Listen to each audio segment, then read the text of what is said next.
Crimson Flowers by Tod Robbins. John Carew was working in his garden. Far away over the distant hilltops, the dying sun hung like a huge paper lantern on an invisible wire. Against this lurid background, the small bent figure of the old man resembled a spider weaving its web before the open grate. Leaning on the hedge, I spoke to him. "So you are at work again, Mr. Carew? How are your flowers progressing?" Dropping his shovel nervously, he turned his yellow, shrunken face toward me. From the midst of the roses, it looked like a misplaced sunflower. "So you have been watching me," he cried in a shrill, quavering voice. "That is good for people, to watch me at work. It may teach them other things than gardening." "What, for instance?" "Why, life itself. The mind is a garden, my friend.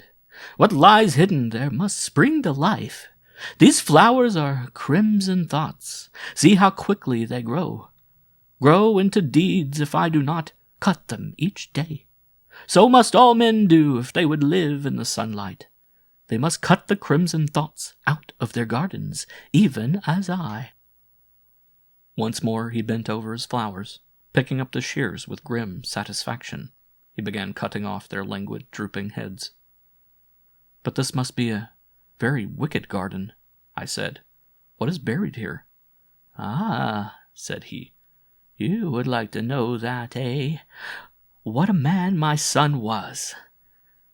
You can have no idea. Such a sly one, such a cruel one, such a bloodthirsty one.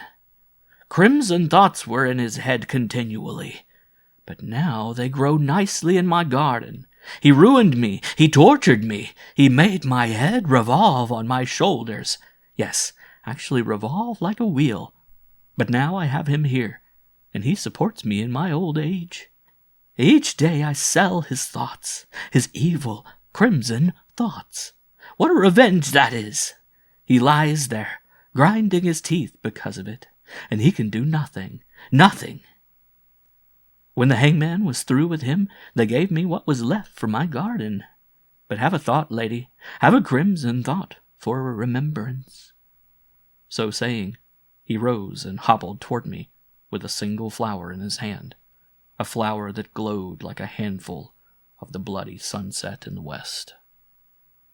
End of Crimson Flowers by Tod Robbins.